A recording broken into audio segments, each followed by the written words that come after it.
Live from clickorlando.com, News 6 Plus, and WKMG. We're getting results in your neighborhood now at 6:30 p.m. Good evening. This is News 6 at 6:30. Getting results. Thank you so much for joining us here live on News 6 Plus. I'm Ginger Gadsden. And I'm Justin Warmouth. We do want to start tonight with a front headed our way that'll bring a blast of cold weather. Meteorologist Jonathan Keg is pinpointing when the front arrives and how low will go, Jonathan? Yeah, to get you feeling festive for sure. Right now it is muggy, it is warm. We're on the drier side though. A few stray showers around Cape Canaveral and Rockledge. Most of the stuff is now transitioned back offshore. Otherwise, we are mainly on the drier side into interior Central Florida as well. With the clearer skies and calm winds, we are going to be watching for some pretty thick fog to develop late tonight though. We're at 73 in Claremont, 73 in Leesburg, 70 degrees in Palm Coast. The other deal with the past few days is it has been very, very humid for December standards. We've been right into that dew point category that puts us in that humid to nearly very humid category. That's early summer-like feel. And again, that's the most important number when it comes to your comfort out there. The higher the number, the more humid it is, the more uncomfortable it feels. Rain chances through the rest of your evening at about 20%. I think that most of us are going to be on the drier side, but it's going to be that fog that we're going to watch come in as we approach midnight and then certainly overnight. We're going to talk much more about that, guys, coming up in about 15 minutes. All right, thank you, Jonathan. Get Pinpoint Weather on the go, plus use live interactive radar with the free News 6 Pinpoint Weather app. Just search WKMG in your app store. Today, the Federal Reserve cut its key interest rate by 1/4 point, and that is relief for your wallet, whether you're shopping for gifts or groceries. But turns out it's not so good news for stocks. The Dow Jones tumbled 1,100 points today despite that and high prices at the grocery store. The Federal Reserve is optimistic about the economy. News 6's Laverne McGee is breaking down what we can expect. Even though stocks took a huge tumble today, Federal Reserve Chairman Jerome Powell says the economy is doing well, despite people feeling the pain of high prices. What I think people are feeling right now is the effect of high prices, not high inflation. So we understand very well that prices went up by a great deal, and people really feel that. And it's prices of food and transportation and heating your home and things like that. So there's tremendous pain in that burst of inflation that was very global. This was everywhere in all the advanced economies at the same time. Today's 1/4 point cut was not a big surprise to end this year. The rates have been high to try to bring down inflation. I spoke with CBS's business analyst about how mortgages and other lending is affected. The Federal Reserve controls short-term interest rates, so that would affect things like credit card balances or an auto loan, or if you're going out and getting a small business loan, those areas you're seeing the cost of borrowing go down. Mortgage rates, while they sort of follow the Fed directionally, they don't go in lockstep. We did see mortgage rates peak at 8%, which was kind of wild to see that number. We're at about 6.5% right now, and it is unlikely that we're going down much further anytime soon. Powell says next year there will likely be fewer rate cuts. The best we can do for them, and that's who we work for, is to get inflation back down to its target and keep it there so that people are earning, big real wage increases so that their wages are going up, their compensation is going up faster than inflation year upon year. Laverne McGee, Getting Results, News 6. And over in Washington, the ethics report on former Congressman Matt Gaetz could soon be released. The House Ethics Committee secretly voted to release that report, and it may come out once the House completes its final votes of the year before the holiday break. The former representative left Congress last month after President-elect Donald Trump nominated him to become the next U.S. Attorney General. Gaetz later turned down that nomination for several years. The House Ethics Committee has been investigating his relationship with former Seminole County tax collector Joel Greenberg and the allegations the two of them paid women for sex, including one who was underage. Greenberg is currently serving an 11-year prison sentence for child sex trafficking and other crimes. Florida lawmakers signed a new law called the Online Protection for Minors Act, which goes into effect on January 1st. The law makes it illegal for kids under 14 to have a social media account. This means sites will have to verify the age of their users. With this, one major online adult content site says that it will not be available in Florida starting in the new year. News 6 reporter Stephanie Rodriguez breaks it down. While the law is focused on social media, there is a section that specifically says any site creating sexual content will need to verify that users are 18 or older. Pornhub says they're for age verification, but not in the way the state is suggesting.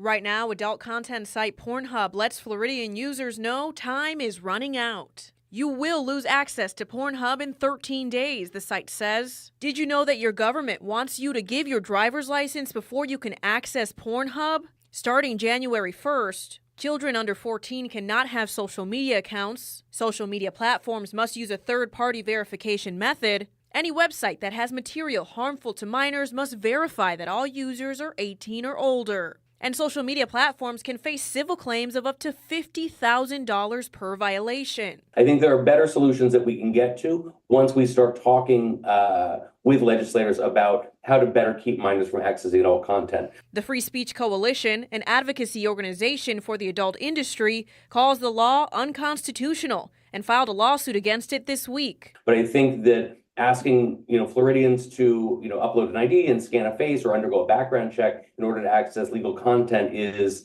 a violation of their First Amendment right. The coalition and Pornhub are pro-age verification. However, the site says they don't want the verification process to be up to each platform, instead supporting a device-based process. ILO, Pornhub's parent company, says the law puts people's personal information in jeopardy. They even direct Florida users to a video about their view on device-based age verification. Is that something that the coalition would be for when it comes to having this process in place? I think that a device-based format is more effective and is less restrictive of adults' access. It's still unclear how the state will enforce the new law. The coalition is fighting a similar case in Texas that will go before the United States Supreme Court next month. In the studio, Stephanie Rodriguez, Getting Results, News 6. And speaking of social media platforms, today the Supreme Court agreed to hear a challenge to a U.S. TikTok ban. So this all stems from that law that passed in the spring. It gave the TikTok company the ownership until January 19th to cut ties with the Chinese parent company or lose access to app stores in the U.S. Essentially, they wanted them to sell TikTok to a U.S.-based company. Arguments will be heard by the High Court on Friday, January 10th. It is important to note that TikTok has more than 170 million users. That's just in the U.S., so a ban would have some major implications. We'll be watching it closely. It's really interesting to when you peel the layers back of the reasoning why. And a lot of people will tell you that it is because if there's data out there, and we know so many people use TikTok, and a lot of data goes into that, U.S. companies want to have that data, not necessarily Chinese companies. Of course, but the users on TikTok, they use it to monetize, and yes. a lot of them, that's how they make a living. So they have a big stake in this. Very interesting. Well, the Volusia County Supervisor of Elections wants to get the word out. A special election is coming, and if you want to vote by mail, you have less than a month to request a ballot. Yeah, the election will be to replace Representative Mike Walz. He resigned to take a position on President-elect Trump's team. This year, even if you voted by mail in the 2024 elections, you have to request it again. News 6's Molly Reed spoke with the Supervisor of Elections to get all the information you need to know. You can find that story right here on clickorlando.com.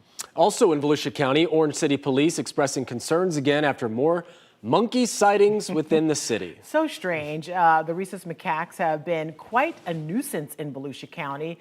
So this is one that was caught on camera climbing through some backyards. This is in Deltona. Look at him go. And a couple of days before this, it was taken, an Orange City tour guide spotted one on the St. Johns River. The state says they were originally brought to Florida by the manager of a glass-bottom boat operation who released 6 of them on an island in the Silver River to attract some tourists. News 6's Molly Reed, who first reported these new sightings, was able to connect with an anthropology professor at the University of Florida. The advice, steer clear if you see one. Keep your distance and then inform the appropriate authorities. And then certainly if there's any kind of contact, just as a precaution, because there is no cure and there's no vaccine, to talk to your physician. Okay, so of course, do not feed the animals or they will keep stopping by. They're like cats. Experts also say the monkeys remember people, so if you make them upset, in some instances, they can return that favor. Oh, wow, that's even better. They're just keeps revengeful. getting better. Yeah, that is crazy. Don't make them mad, because they'll come. You get a ring at the door one morning and you're punched in the face. I cannot believe they got monkeys flying around Deltona. Well, when and you Orange release City. 6 of them, you know what's going to happen. Over time, nature takes its course. they populate. Yeah. Well, for one Central Florida post office, it is the busiest time of year. Yeah, people from all over making the trip to Christmas, Florida for the special postage for their holiday mail. The post office in Christmas has become somewhat of an attraction for people. You know why. Some people driving miles to be able to get that postage from Christmas. Some have made it a years-long tradition. Catherine Berry says she's been bringing her kids to that post office for the last 15 years to send their cards and packages. And I just thought how cool of a tradition. So for the last 15 years, I address them, I stamp them, and I come here, and I always tell people check where it's postmarked because they get their Christmas Florida cards every year. That's pretty awesome, though. Even though today was the USPS deadline for Christmas Ground Advantage services, you still have time to get that special postage if you want to. For a full list of upcoming shipping deadlines, there aren't many left. We have an article up right now on clickorlando.com. Wouldn't it be a shame, though, because how many times have you opened the mail, you don't even look at that part, you're just trying to get to the contents inside, and you bypass all the hard work and the thought that went into getting that postage. You're the Christmas. second man today to say that. Oh, really? I missed that part. Yeah, but I just know how I open mail, and sometimes I don't even look who sent it. I'm just like, let me see what's in there. You look at the outside because sometimes they have like a pretty little stamp. Yeah, I know. Also, you're talking to a person who collects stamps. Oh, a unique individual Nerd here. alert, okay. I mean, I just love it. It's something you could collect a lot of things. Yeah, but you that's can. one of them. Well, hate crimes directed at the Jewish community on the rise here in Central Florida. Law enforcement, though, doing something to combat it. Coming up, how the Flagler County Sheriff's Office is using federal funds to prevent future hate crimes. Plus, how lawmakers plan to protect thousands of acres of land all across Florida. You're watching News 6 at 6:30 live on News 6 Plus. We're getting results for all of Central Florida. We'll be right back. Brought to you by your local Toyota dealers. Toyota, let's go places.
All right, let's take a live look over downtown Orlando now from the Light Orlando Delivering Hope camera. It was kind of muggy, kind of I mean, nasty a little bit. It reminded me a little of summer today with that humidity. Yeah, but I didn't love changes it. are afoot. That's right. And that has my stamp of approval. I love that too, Jonathan Kegas. Absolutely. Bring the cold. It's coming back.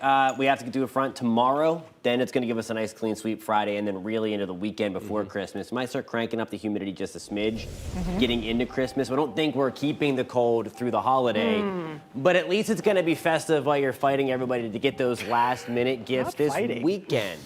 It's a crazy time to be out there. Going to be chilly before Christmas. Then we're going to have that Christmas forecast for you coming up in a few minutes. Few showers still lingering tonight. The radar looking pretty clean right now, but with that breeze still off of the east and off of the Atlantic, we'll generate a few more showers. Most of these are offshore right now. Have a couple of showers around Rockledge, Grand Falcaria into Vieira. Most of that to the west of us. Pretty clean sweep, though, across most of Central Florida at this time. Taking you through the rest of the evening, there we go as we go through the overnight hours. Mostly cloudy skies start to come back in. This is fog developing, so be on the lookout for that. We have the humidity cranked up. We have the front to our north and west. It's going to be perfect ingredients for some fog to surge back into Central Florida as we go through the latter stages of tonight and then through your commute into work tomorrow. Now, here's the front itself. It's coming in from the north and west. Out ahead of it, we're going to be generating a couple of light showers. There's nothing to write home about with this rain. Just keep the umbrella handy if you're out around tomorrow at lunchtime. These will be quick hitting. These will be gone pretty soon. We'll have a few lingering showers and downpours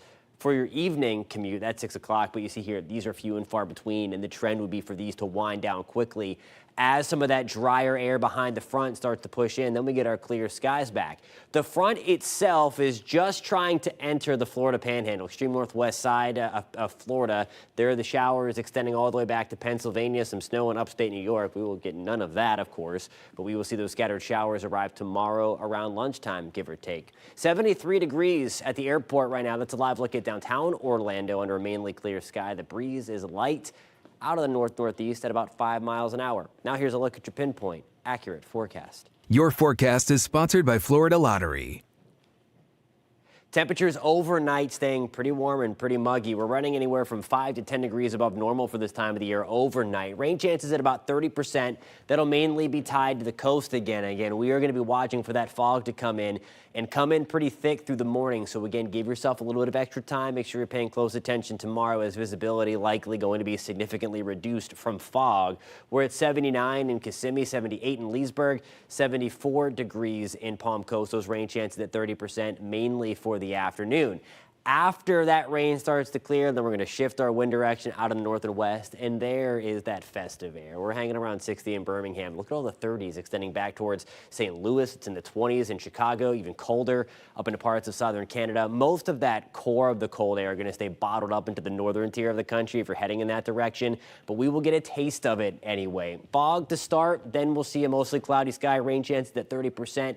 As the front comes through, there's a little cool down right there. There's Friday into your weekend. It's going to be Saturday and Sunday. Most of us start off in the 40s, a few upper 30s sprinkled in, and then we get back to more seasonable numbers for Christmas Day on Wednesday and also the first night of Hanukkah, guys. Thank you, Jonathan. Well, the Volusia County Supervisor of Elections wants to get the word out. We told you a little bit about this. A special election is coming, and if you want to vote by mail, you have less than a month to request a ballot. Yeah, the election will be to replace Representative Mike Walz. He resigned to take a position on President-elect Trump's team. So this year, even if you voted by mail for the 2024 elections, you have to request it again. News 6's Molly Reed spoke with the Supervisor of Elections to get all the information you need to know. If you live here in Volusia, you might have received one of these flyers in the mail telling you to submit a vote by mail request. Now, we got a few emails from viewers asking why they would need to re-register to vote by mail for the special election when they just voted by mail this past November. I went in here to find out why. Nobody thinks there's going to be an election, so it kind of is throwing people probably for a little bit of a loop, because in the early stages of 26, we would mail something out to those that had voted by mail before. Lisa Lewis is the Supervisor of Elections in Volusia. It's to tell them they needed to re-request for the vote by mail because they expire at the end of the calendar year of the general election. So your request expired at the end of this year, so they wouldn't be valid for next year, which is all part of a state statute. That also means if you don't live in Volusia but will be voting for the 6th congressional district, you need to do the same in your county if you want to vote by mail. So it would be January 16th. Okay. It's the last day to request one for this election. This is a quick turnaround from the primaries. Here in Volusia, they've already received 7,000 requests and sending these out last Thursday. Again, the primary is going to be on January 28th and the general will be on April 1st. In Volusia County, I'm Molly Reed getting results, News 6. Tonight, a sheriff's office fights back against the hate directed at Jewish people here in Central Florida. Flagler County has among the fewest hate crimes, but they've increased there exponentially in the past couple of years. So the sheriff's office received a federal grant for $355,000 to prevent future hate crimes. News 6 anchor Eric Von Anken is seeing how the sheriff is spending the money and protecting our community. Sheriff's office, don't move! Sheriff's office, don't move! This past June, the Flagler County Sheriff's Office and its real-time crime center went on high alert when they first encountered a man in the street in Palm Coast throwing bottles at them. He locked himself inside his house for 7 hours while crime analysts say they discovered his online claims of sovereign citizenship and threats of suicide by cop, according to the sheriff, who gave us this body camera video. Any bombs in the house? Guns, booby traps? Yes, I am the President of the United States. What about The Flagler County Sheriff says there was no indication of a hate crime in this situation, but they always worry about escalation, what somebody with radical beliefs or mental illness might do next. The Flagler County Sheriff's Office used to track hate crime incidents and suspects manually, but now you're doing it with software. In fact, we're here at the Real-Time Crime Center at the Sheriff's Office with Commander Joe Barilli. Commander, you are the head of the Homeland Security section here at the Sheriff's Office. Yes. You brought in this software that does this automatically for you now. Yes, it makes it uniformed on how we can track, request any kind of workups, and then going forward, keep an eye on monitoring any individuals of concern or any possible hate crimes. Flagler County Sheriff Rick Staley, this was very important to you. You looked for this grant because you wanted to prevent any more hate crimes from happening here. Correct. So our county has a checkered history in the past, being the last county in Florida to desegregate the school system. So, you know, we've had hate crimes here. If you look at the history of Flagler County, we have a 50-year-old Jewish community in this county, and it's very active. And these kind of crimes just really undermine that community and put fear in them. And we don't want that in our community. And the reason this is so important is because historically we've seen with suspects who commit hate crimes, they escalate. Mm-hmm. Yes. And this could prevent that? Absolutely. Besides the new tracking software, the Sheriff's Office is also using the grant money to pay for things like overtime for threat assessments at the religious organizations within the county, and also for security and surveillance when requested, which is happening more and more. Protecting our community in Flagler County, Eric Von Anken getting results. News 6. This week, Governor Ron DeSantis and the Florida cabinet approved land deals that could help protect nearly 87,000 acres across the state. The approvals include land purchases and acquiring conservation easements, which limit development on agricultural land. The deal totals $318 million. One purchase will create a new state park in Walton County that will double as a buffer for Eglin Air Force Base. Florida Conservation Group Executive Director Julie Morris says the easements create protection for properties that provide green space, food, wildlife corridors, along with clean air and water. We have a short window of time to do this as development rapidly encroaches in these rural areas. These lands are not going to be here forever. Many are not going to be here in 5 or 10 years. Conservation easements allow farmers and ranchers to continue operations with the promise that their land won't be developed. The state pays property owners for the easements. I mean, that is what a necessary thing, because look at how beautiful it looks out there. But that developers are eyeing land like that, and the next thing you know, you drive past it, and they're townhomes everywhere. So. And you're not going to find anyone who, with the exception of maybe developers, or you're not going to find anyone who has a problem with that. No. that purchase of all that land, all those acres. And it's like the number one thing you hear is like old Florida's gone, and it's just all this farmland's being Save a scooped little up. bit of it, yeah. All right, we'll be right back. Coming up in the morning, a growing trend in the quest for better sleep. What some are now doing that's attracted millions of views on social media, why some doctors are saying not so fast. And your pinpoint weather and traffic every 10 minutes. We'll see you for News 6 mornings, 5 to 7 a.m.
Well, this weekend officially kicks off the first day of winter, and for some, the cooler weather may get them spending more time outside when it's not so hot and humid, right? That's right. News 6 anchor and insider guide Crystal Moyer shows us how some are taking the library to local parks to explore nature and talk books. Yes, it's all about getting up and moving, right? We've all heard of book clubs, meeting with a group of people to discuss stories at a coffee shop or even virtually. But this book club puts you right in the middle of nature. The sun, calm water, and sweet sounds of nature. Bill Frederick Park in Orlando is the backdrop of this month's book club meeting for the Southwest branch of the Orange County Library System. The group discussing The Heaven and Earth Grocery Store by James McBride. Interconnectedness of community, racism, music. Even though everybody reads the same book, the reader experiences it differently. And librarian Sandy Mayer moderates the Nature Walk Book Club each month. The outdoors, I love walking and I love reading and books. So the combination, it was a win-win for me, and I was hoping people in the community would also be interested. Sandy created the book club in 2018, ending each meeting with a stroll around local parks with members like Carla Bitterling. After I finish a book and I'm going, oh, this is so good. Who can I talk to about this? A simple way to promote exercise and the outdoors. Vitamin D is free, that fresh air, the water here, that alone is cheap medicine. The only thing I have to buy is the good pair of shoes. Along with the love of reading and interacting with others, Carla says this book club highlights the importance of nature, something everyone can get behind. The ecology, whether it's the air we breathe, the water that we might swim in, or hurricanes. It connects us with history. What's a joy for me also is seeing them make connections with other people, getting to know other people. That's always nice to see. If you'd like to join the group, there's a pop-up story walk hosted by OCLS Saturday at Bill Frederick Park. I posted the details on clickorlando.com/insider. In the studio, Crystal Moyer, Getting Results, News 6.